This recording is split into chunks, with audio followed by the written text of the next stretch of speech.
स्वरूप में सर्वत्र विराजमान परम पूज्य स्वामी जी महाराज के श्री चरणों में कोटिन कोटिन मन वंदन करते हुए परम श्रद्धे वक्त के संत सदगुरु पूज्य महाराज जी के श्री चरण कमल में कोटिन कोटिन मन वंदन करते हुए इस धर्म सभा में उपस्थित सभी पिता तुल्य बुजुर्गों, माता तुल्य बाने, विद्वानों, हर धर्म हर मजहब के लोगों, बच्चों और बच्चियां, सबको सादर जय बोले। देखिए,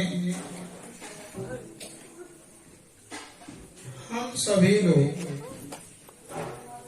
सुख की खोज में दिनों रात विचरण कर रहे हैं, लेकिन सुख हमको जहाँ मिलनी चाहिए वहाँ हम नहीं खोज रहे हैं। हम सुख खोज रहे हैं धन में, हम सुख खोज रहे हैं औलाद में, हम सुख खोज रहे हैं पत्नी में, और संसार के चारों तरफ नजर फैला जाए यही हम खोज रहे हैं। लेकिन सुख है कहाँ? महापुरुषों ने कहा कि सात स्वर्ग पवरे के सुख धारिये तुलाए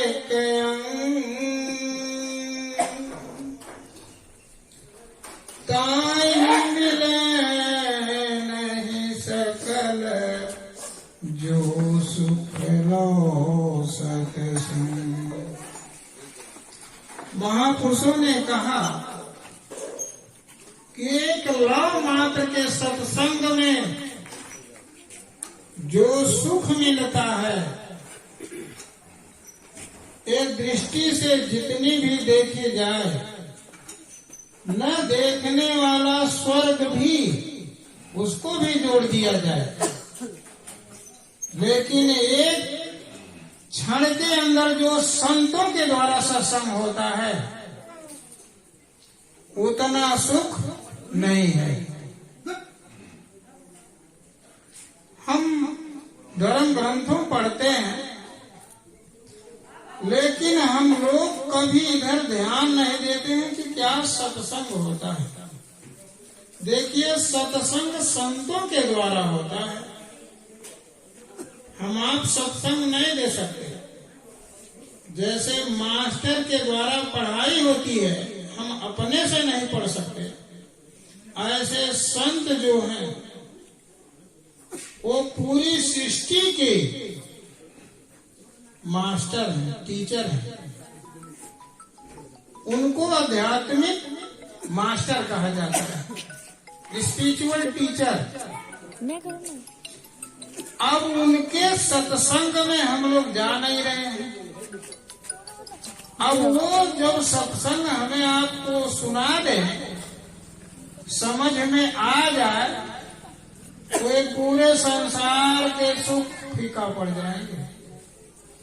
महात्माओं को जब सत्संग मिल गया, मनुष्य को जब सत्संग मिल गया, तो इतनी प्रसन्नता हुई उसको कि वो नंगे नाच नाचने लगे। इतनी खुशी हुई कि वो नंगे नाच नाचने लगे। महात्मा कबीर साहब ने कहा, वो सुख कहाँ मिलेगा? हम जानते हैं वो सुख कहाँ मिलेगा, उसको हम जानते हैं।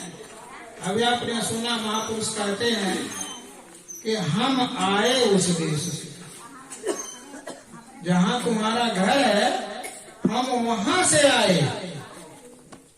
महात्मा कबीर साहब ने कहा कि कबीरा खड़े बाजार में लिए लुआठी हाथ, जो घर फूके आपने सो चले हमारे साथ। वो कौन घर फूके? आप समझते होंगे ये लिंटर घर, ये फूस का घर, वो घर नहीं, इस घर को। ऐसे घर आपने तमाम प्राप्त किया। कुत्ते में आप रहे वो भी घर रहा, दिल्ली में रहे वो भी घर रहा। ऐसे 84 लाख घर में आपने बिताया। इसको जलाने की कोशिश करो, यदि मेरे घर चलना है। तमाम राजा महाराजा, उनको आप तो सोचते होंगे कि उन्हें क्या कमी है। अभी आपके इस धरती पर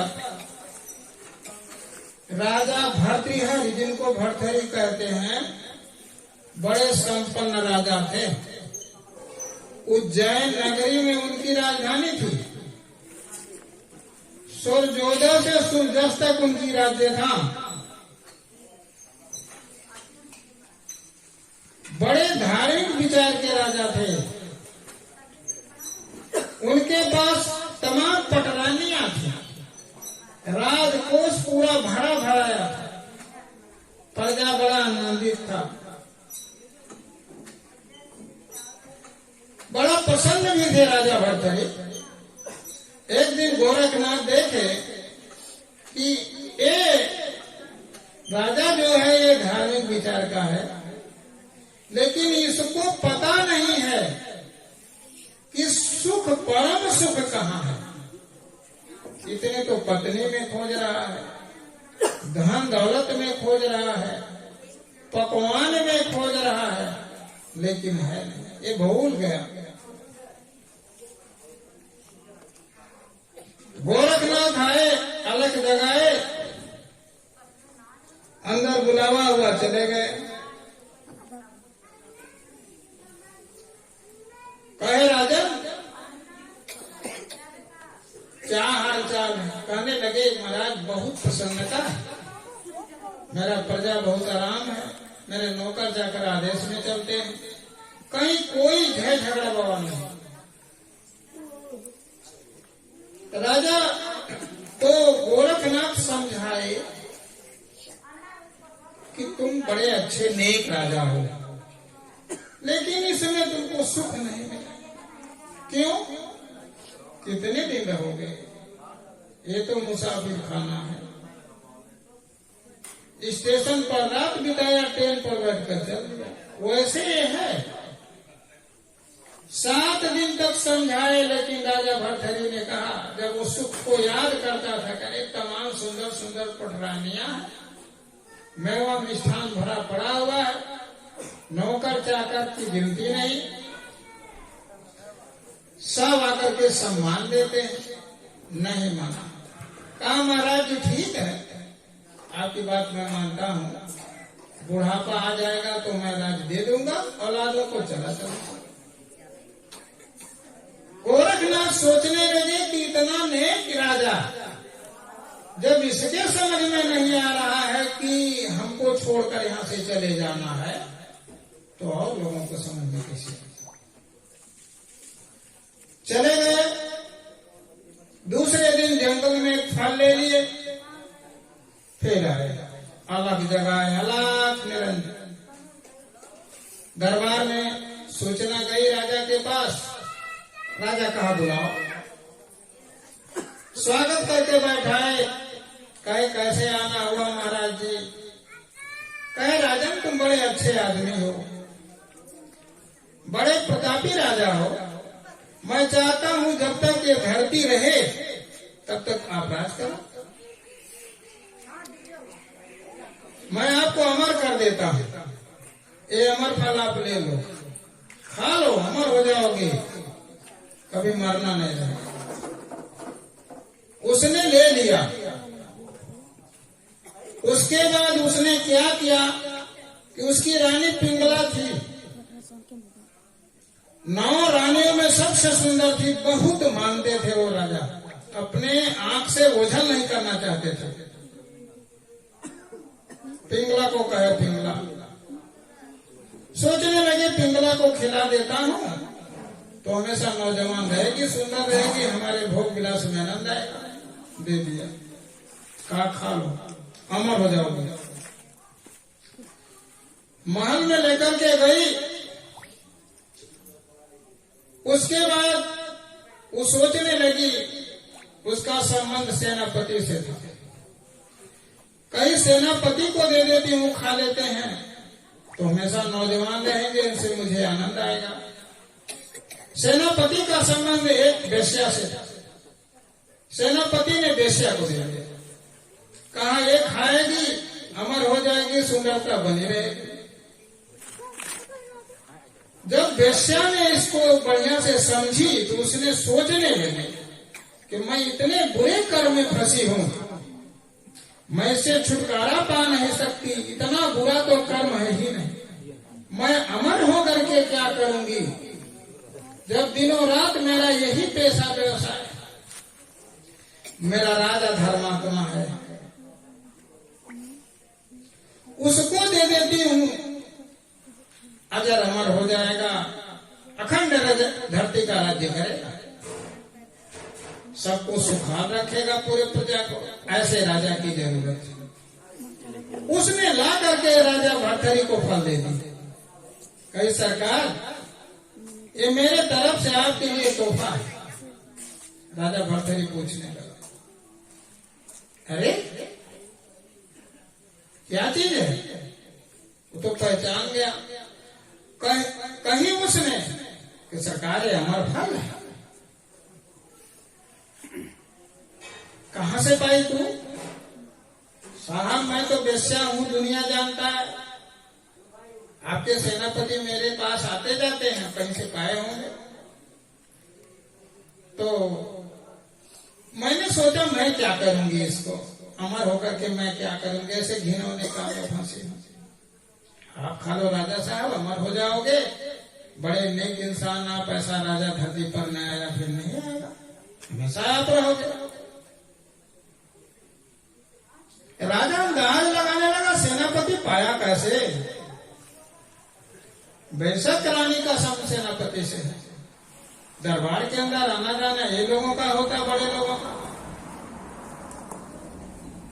सेनापति को बुलवाया, कहा सेनापति, कहा हाँ सरकार, कहा तुम तो बड़े वफादार नौकर मेरे हो, कहा अरे सरकार मैं जान देने को तैयार। कहा ये फल रानी से तूने पाया है, मैं सब पता लगा लिया। अब उनकी सारी खून पानी बनने लगी।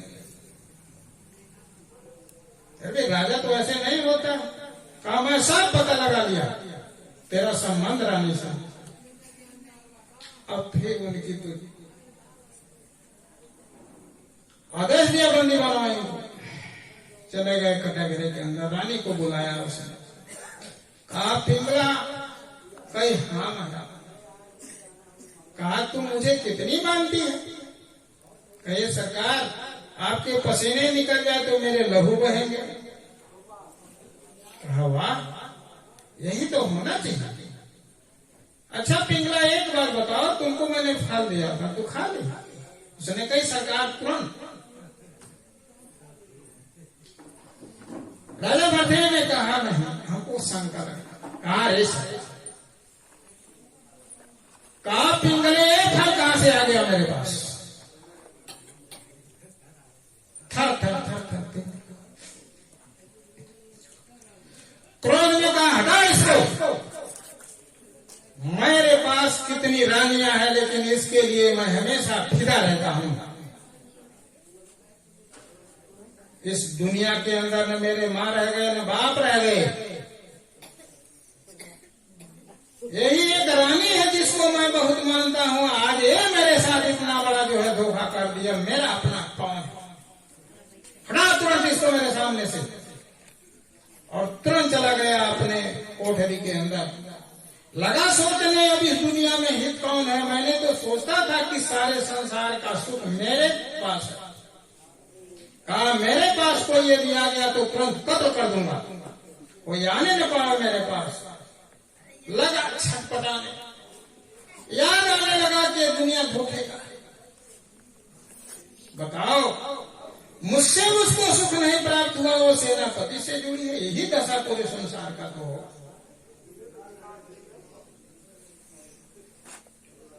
आंखें में आंसू भरता था। पूछने वाला याद आने लगी महात्मा की बात। कहने लगा महात्मा जी ने मुझे 7 दिन तक समझाया, लेकिन मेरे समझ नहीं। महात्मा कोई अमर फल थोड़ा लाए थे, वो तो देखना चाहते थे कि तुम्हारा सुख कहाँ मिलता है तुझे, तो फल ऐसे दे लिए।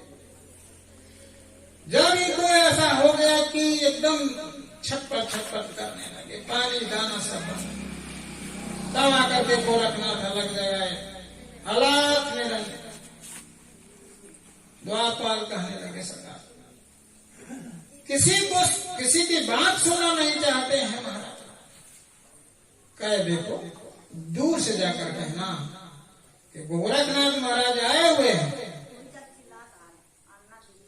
आया और बड़े जोर से आवाज लगा, अरे महाराज गोरखनाथ जी फिर आ गए हैं। कहा गोरखनाथ आ गए? तुरंत निकला जो है कोठरी से अपनी, दौड़ते हुए जाकर के वहीं द्वार पर चरणों में पड़ गया। कहा सरकार अब हम एक पल यहां नहीं रहेंगे।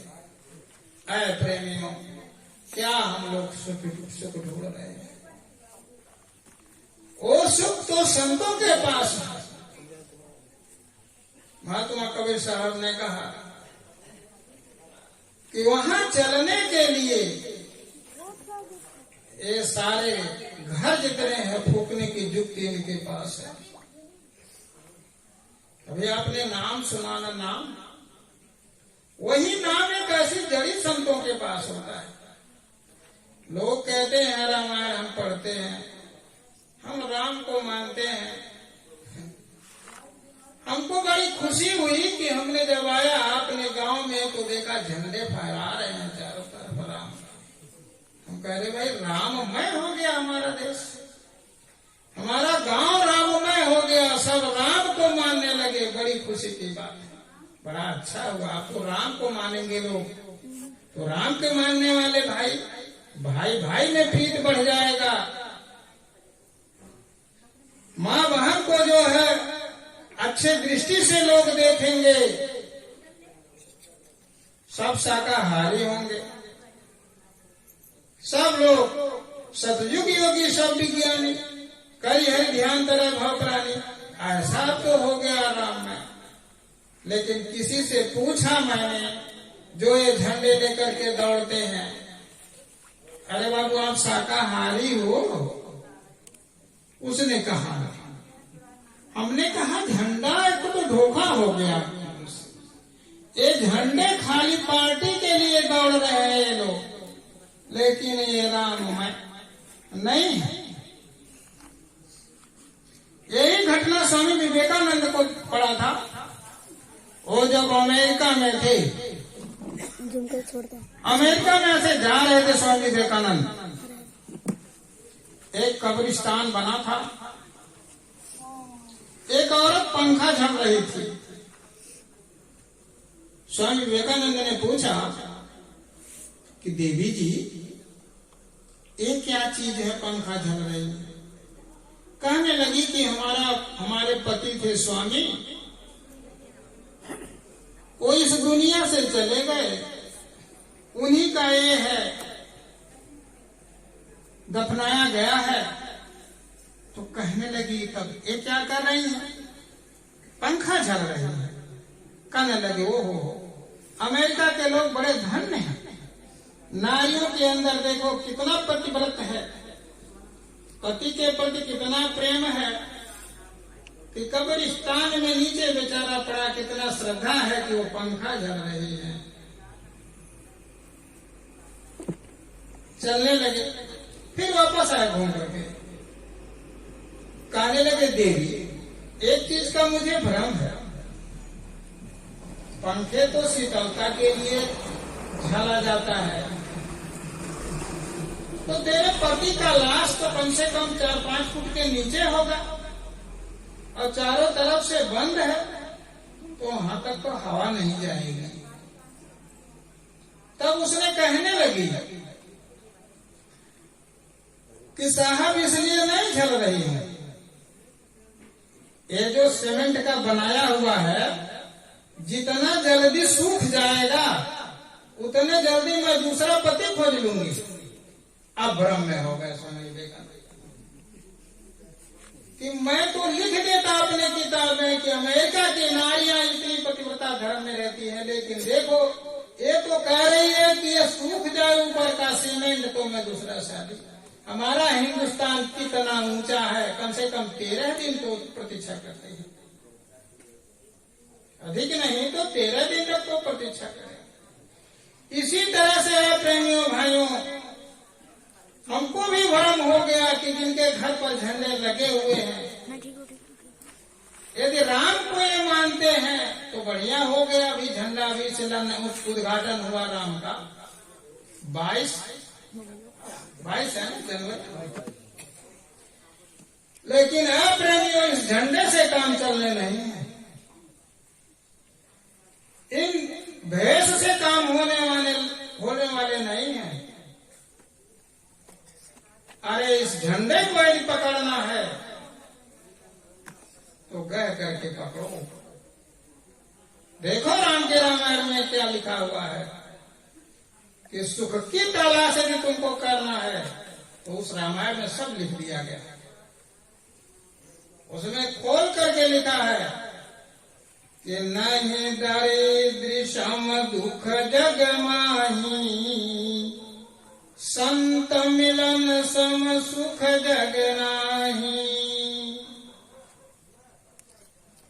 संतों के मिलने का बराबर सुख दुनिया में है ही नहीं। वही बात महापुरुषों ने कहा कि सारे सुख को इकट्ठा कर एक पल्ले पर रख लो, लेकिन लौ मात्र का सत्संग जो होता है उसके बराबर यह नहीं तुलता है। वो क्या करते हैं, वो कैसा सत्संग देते हैं, वो दया के सागर होते हैं। ये जीवों को जब वो दृष्टि से देख लेते हैं कि मेरी बात ये मान रहा है, मानने को तैयार हो गए, इसको सत्संग प्यारी लग रही है, तो वो अपना दर्श दीदार अंतर में प्रकट कर देते हैं। और दृष्टि से दृष्टि जब मिला लेते हैं तो फिर रामायण में लिखा है कि सन्मुख होहि जीव मोहि जबहि, जन्म कोटि अघना सहित वही। संत मिल जाए और सामने दर्शन हो जाए तो पाप कहाँ रह जाए। लेकिन हम दर्शन ही नहीं कर पाते, हमारे अंदर तमाम भ्रम उत्पन्न हो जाते हैं। ये मनुष्य, बहुत सारे लोग कहे कि जैसे हिरण्यकश्यप को लोग कहते थे वो तो राक्षस था, भगवान अपने को कहता था। इसी तरह से बाबा जी को भी तमाम लोग कहते थे, अरे वो तो रावण है, जय गुरुदेव अपने को भगवान। ये समझ नहीं पाए लोग धोखा खा रहे हैं। स्वामी जी महाराज बाबा जी ने कहा कि समय के अनुसार नाम बदलता है। जैसे जब राम पैदा ही नहीं हुए इस धरती पर तब लोग राम नहीं कहते थे। उस समय नारायण कहते होंगे, हरि कहते रहे होंगे। लेकिन राम की महिमा कब शुरू हुई? राम के समय थोड़े लोग राम की महिमा को जाना, और राम के चले जाने के बाद तो भाई आज तो झंडा लेने वाले कितने दौड़ रहे हैं, उसका कोई हिसाब नहीं। लेकिन महापुरुष कहते हैं कि हर नाम का एक अवधि रहता है, एक सीमा रहता है। जब तक राम रहे तब तक राम का वह नाम ने काम किया। जब राम चले गए तो किस नाम से काम हुआ? घटना कहाँ होती है हम बताएं। यह राम और नाम का कहाँ से क्या संबंध है? भगवान राम थे तो कहे कि एक में रा लिखो, एक में माँ लिखो, सेतु बांधना है, पुल बांधना है। एक में रा लिखते थे, एक में माँ लिखते थे, दोनों पत्थर बिक जाता था। उस समय राम के नाम की महिमा थी। रावण ने नहीं समझ पाया, निशाचरों ने नहीं समझ पाया। क्यों नहीं समझे लोग? ये लोग सब मांसाहारी, शराबी, कबाबी। जब आदमी नहीं बन पाए वो लोग, आदमी पहले बनना चाहिए भजन भाव करने के लिए, तो वो भगवान राम को नहीं थे। कृष्णावतार देखिए हुआ तो जब द्रौपदी की चीर खींची जा रही थी तो उस समय उससे पहले भगवान राम थे, तो उसने राम को बुलाई होती, लेकिन उसने राम को नहीं बुलाई। वो जानती थी द्रौपदी कि इस वक्त का जागता नाम कृष्ण है। तब उसने पुकार की, अरे कृष्ण, मेरी लाज जा रही है। कहीं राम को पुकारा? आप सारे धर्म ग्रंथ पलटा करके देखो, वो कृष्ण को पुकारा, क्योंकि उस समय कृष्ण नाम से काम होना था। और जब कृष्ण चले जाइए तब देखिए क्या खेला हुआ। भगवान कृष्ण जब इस दुनिया से चले गए और अर्जुन भगवान कृष्ण की पटरानियों को लेकर, उनके 16,108 पटरानियां थी, जिनमें 8 पटरानियां तो सती होने के लिए चली गई, लेकिन 16,100 भौमासुर की बंदी बनाई हुई औरतों को अर्जुन अपने साथ द्वारिका का सारा धन जितना उठा पाया लेकर जब चलने लगा, वहीं देखिए कृष्ण नाम की महिमा। जंगल में कुल भील मिले। कुल भीलों ने कहा, देखो एक आदमी के पीछे इतनी सारी औरत, हम लोगों के पास औरतें नहीं है। तो लोगों ने कहा, पकड़ो पकड़ो पकड़ो, सब छीन लो।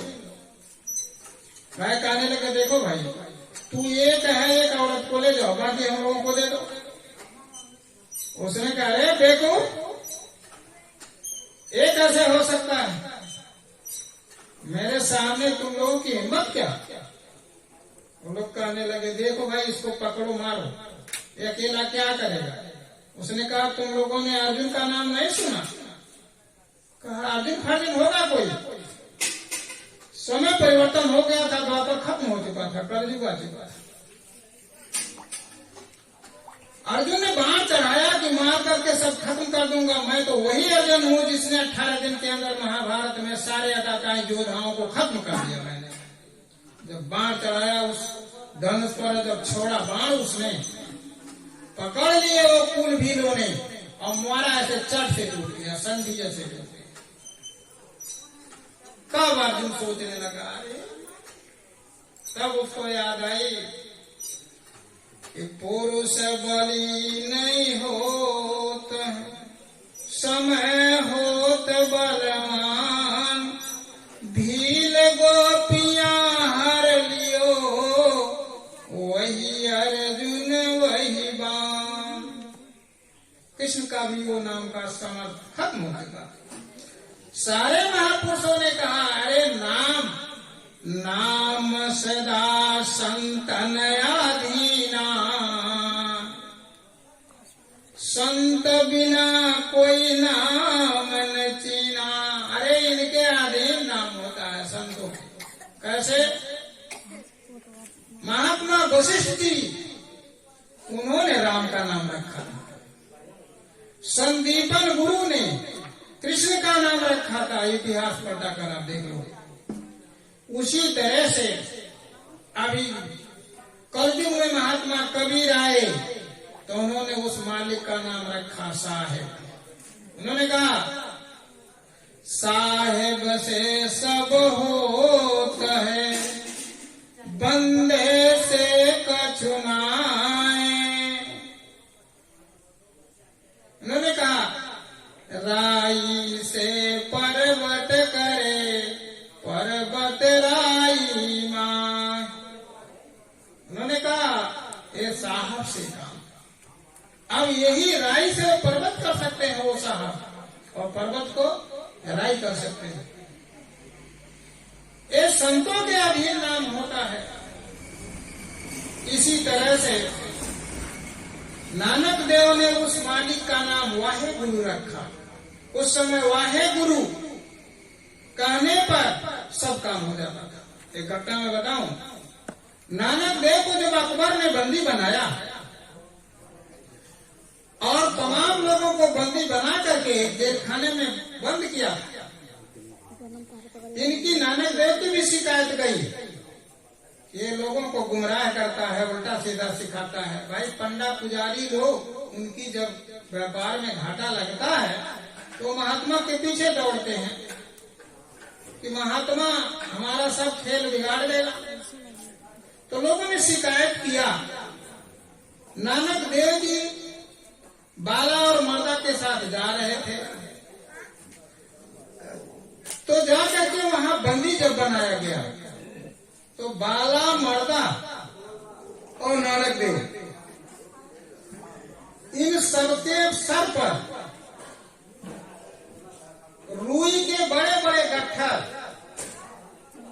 कहा गया तुम लोगों को सर पर लेकर के चलना है जहां बंदी खाना है। और बाला मर्दा को घोड़े, बड़े बदमाश घोड़े, उनके हाथ में रस्सी पकड़ाया गया कि अगर जो घोड़े भाग गए तो तुम लोगों का हत्या कर दिया जाए। अब वो कहे गुरु महाराज की दया है, चाहे घोड़ा भागे चाहे जो, गट्ठा सर पर लेकर चलने लगे। अब वो हाथ से घोड़ा लेकर के चलने लगे। तो नानक देव जी ने कहा कि बाला, कहे हाँ गुरुजी। कहे अरे भाई रबाना तो बजाओ। रबाना तो जानते हैं ना, वही रबाना बजा करके वो कीर्तन करते थे। नानक देव समझाते थे लोग। तो कहे अरे बाला, मर्दाना, रबाना तो बजाओ। तो कहने लगे गुरु महाराज, रबाना कैसे बजाएं? एक हाथ से गट्ठर पकड़े हैं, अगर जो एक ही हाथ खाली होता तो ऐसे लटका करके रबाना बजाते, लेकिन दूसरी हाथ तो वो जो है बदमाश घोड़ों के जो है रस्सी में फंसा। नानक देव जी ने कहा ठहरो, अरे वाहे गुरु का याद करो, तुम भूल गया, सब ठीक हो जाएगा। अब उन्होंने वाहे गुरु को याद किया, घोड़े को छोड़ दिया, कहा रस्सी छोड़ दो, अपने आप घोड़े आएंगे। रस्सी छोड़ दिया और रबाना बजाने लगे, कीर्तन करते जाने लगे। नानक देव जी जब आगे बढ़ते हैं, पुलिस लोग देखते हैं, उनके पियादे जो हैं अकबर के देखते हैं, नानक देव का गट्ठर एक हाथ के ऊपर था। नानक देव का जो गट्ठर था वो एक हाथ के ऊपर था। तो लोग परेशान हो गए, कहे रे यार, वो तो उसका गट्ठर एक हाथ के ऊपर है, घोड़े पीछे पीछे चले आ रहे हैं। बंदी खाने में बंद किया गया। अकबर का आदेश हुआ कि इनसे चक्कियां पिसवाओ। दिया गया उनको पीसने के लिए मक्का। चक्की चलाने लगे, सब लोग चलाते थे। बहुत सारे बंदी खाने थे, बंदी में ऐसे तमाम लोगों को बंद किया था उसने, अकबर ने। तो नानक देव को 2 चक्की चलाने के लिए दिया कि यही बदमाश है सबसे, क्योंकि इसी ने सब बिगाड़ दिया पूरे समाज। नानक देव को जब 2 चक्की दिया गया कि दोनों हाथ से चलाए, छोड़े हुआ अपना। जब नानक देव के पास पहुंचा, सब लोग चलाने लगे, उनकी चक्की अपने आप घूमने लगे, दोनों चक्की घूमने लगे अपने आप। और खाली इनको अनाज डालना था, ऐसे डालते थे। घंटों में कितने पीस गए, अब सब अनाज नहीं पहुंचा पा रहे। क्या भाई लाओ और लाओ। एक खबर अकबर के पास पहुंची, कहे सरकार, अरे वो जो आया हूं तो बहुत बड़ा महात्मा। सारी बात लोगों ने बताया। अकबर आके विचारों में पड़ गए नानक देव के। तो मैं ज्यादा आगे आप लोगों से नहीं कहूंगा क्योंकि समय का अभाव है। बहुत सारी बात आप लोगों ने सुना होगा। नानक देव जी को उन्होंने कहा कि है प्रभु दया कर दीजिए, अब आप जो आदेश करो हम तैयार हैं। कैसे बंदियों को छुड़ा दो, सब चले जाए। वो महापुरुष सबको ऐसे छुड़ा देते हैं। देखियो प्रेमियों, आप सभी लोगों से हमारा प्रार्थना है, निवेदन ये है कि मानव अनमोल शरीर जो आपको मिला है, इसी में देवी देवता बैठे हैं, कहीं नहीं जाना है। रामायण पढ़ के विद्वान होंगे, वो पढ़ना पलटा में उत्तरकांड में लिखा है 33 करोड़ देवता इसमें रहते हैं। यदि आप छठ माई को पाना चाहती हैं तो इसी में खोज लो, मिल जाएंगी वो। लेकिन महापुरुष कहते हैं ये 33 करोड़ देवता आपके हित के कोई काम नहीं कर सकते। ये भी विषयी हैं, संसारी सुख में ये भी फंसे हुए हैं। जब राजा इंद्र व्यभिचार के लिए हिला के साथ गलत किया तो तुम स्वर्ग की क्या आशा ले बैठे? वहां भी न्याय नहीं मिलेगा तुमको। तुम्हारा अपना जो घर है वो महात्मा जानते हैं, वो इसी के अंदर मिलेगा। महात्माओं ने कहा कि जो तिल माही तेल है, जो चकमक में आग, तेरा साईं तुम में है, जाग सको तो जाग। तुम्हारे अंदर तुम्हारा मालिक। और 33 करोड़ देवता के विषय में भी रामायण है, आपको विश्वास नहीं, उसमें लिखा है इंद्री द्वार झरोखा नाना, ताता सुर बैठे कर थाना। उनकी यहाँ तमाम चौकियां बनी है, 33 करोड़ देवता इसी में। जिन गणेश का आप पूजा करते हो द्वार पर ऐसे लगा देते हो। अभी मैंने एक जगह देखा, मुझे बड़ा हंसी आई कि जिनकी पूजा करना उनको कर नहीं रहे हो, अपने घर की खबर नहीं तुमको है। गणेश जी का स्थान कहाँ है? धर्म ग्रंथ वेद पुराणों में देख लो। वो गणेश जी तुम्हारे जहाँ तुम टट्टी करते हो वहाँ उनकी निवास है, बुधा पर। वो 4 दल के कमल है। जिन ब्रह्मा को आप खोजते हो, जहाँ पेशाब करते हो, आप वहाँ का स्थान है उनका, ब्रह्मा का। वो जो है 6 दल कमल है।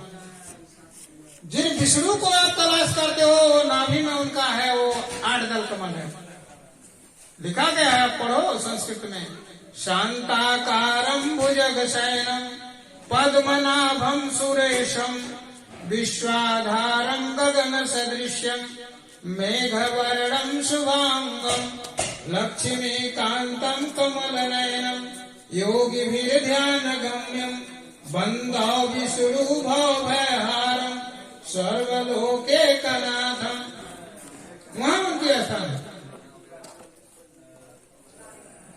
भगवान शंकर के विषय में लिखा है, वो कह रहते हैं हृदय में जो 12 दल कमल है।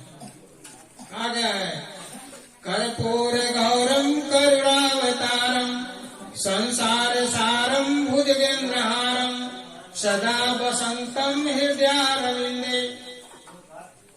मैं अपनी बात नहीं कहा, आपके ग्रंथों में लिखा सका।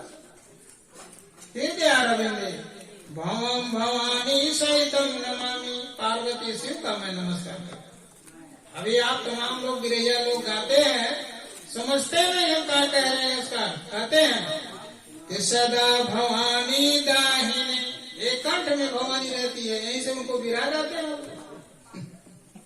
सदा भवानी दाहिनी सन्मुख रहे गणेश,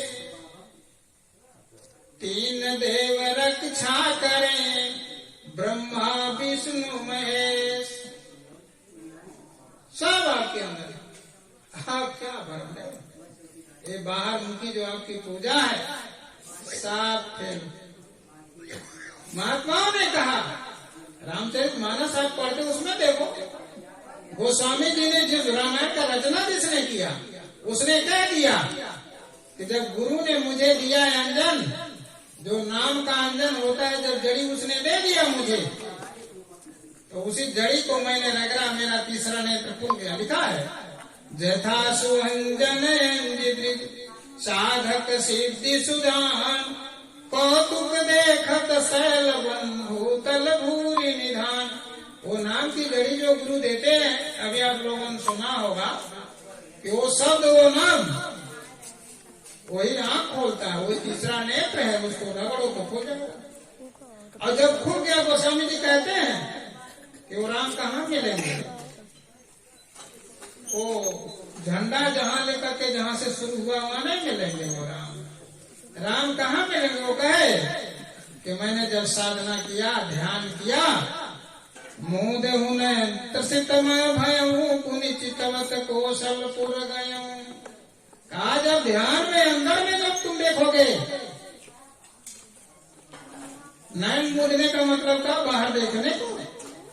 उन्होंने कहा मैंने आंख बंद किया, ये दोनों, तब मेरी वो तीसरे नेत्र खुल गई और मैं देखते देखते चला गया। कहाँ गया? कौशलपुर। जहाँ राम रहते हैं, मैं कौशलपुर गया, पहुंच गया। मोहि बिलो की राम मुस्काही। जब मुझे उन्होंने देखा कि अरे पहुंच गए भाई अब तो मेरे स्थान पर, वो खुश हो। और उन्होंने कहा बस उतना नहीं, मुझे आगे भी जाने उसने दिया। तो मैंने वहां का देखा कि कोटिन चतुरानन गौरी सा। करोड़ों ब्रह्मा को मैंने देखा, करोड़ों विष्णु को मैंने देखा। आप तो एक सूरज चांद देखते हो, मैं तो करोड़ों सूरज देखा उसमें। मैंने कहा जो मैं देखा नहीं सुना, मैं नहीं सुन, यही तो हम लोग सुन रहे हैं, यही सब है। जो उन्होंने कहा कि मैं देखा, कभी सुना ही नहीं। स्पष्ट रामायण में लिखा, जासु हंस उपजत गुण खानी अगणित लक्ष्य उमा ब्रह्मानी। अरे उस मालिक के अंश से करोड़ों ब्रह्मा, करोड़ों शिव सब प्रकट हुए। इसी पर महात्मा कबीर साहब ने कहा, क्या भ्रम पड़ रहे हो? घट में राम निहारा साधो, घट में राम निहारा। उन्होंने कहा ऐसे नहीं देखा मैंने, यही घट भीतर सात समुंदर, कोई मीठा कोई खारा। यही घट भीतर राम मिलत जबकि सरनेट निभारा। महात्मा कबीर साहब ने इस बात को कह दिया। कहने का मतलब है प्रेमियों, बहुत सारे बातें हैं, दिनों रात कहा जाए खत्म होने को नहीं है। आप लोगों से निवेदन है, करवत प्रार्थना है कि संतों के शरण में जाओ। लेकिन बुखार में जब बुखार रहता है ना, तो अनाज मीठे नहीं लगते। कहते हैं आप तूने कैसा खाना बना दी कि एकदम तीता तीता लग रहा, बहुत नून डाल दी। लेकिन नून तो रोज उतना पड़ता है, सब लोगों को अच्छा लग रहा है, तुम्हें क्यों नहीं अच्छा लगा? तुमको बुखार लग गया। भोजन तो मीठा है, तुम्हारे मुंह का जायका खराब हो गया, क्यों? बुखार लग गया। इसीलिए आपको समझ संतों की बारी नहीं आ रही है कि बुखार चढ़ गया। वो कौन सा बुखार चढ़ा? आप मांस खाते हो, शराब पीते हो, चोरी करते हो, बेईमानी करते हो, ठगी करते हो, व्यभिचार करते हो, अन्याय करते हो, बुरी नजर से लोगों को देखते हो, इसलिए वो बुखार चढ़ गया है। दिनों रात तुम ऐसे बैठे रहो, तुम्हारे अंदर वो नहीं जाएगा। अरे इस मन को मारो, जब तक ये मन को नहीं मार पाओगे। बड़े बड़े ऋषि मुनियों को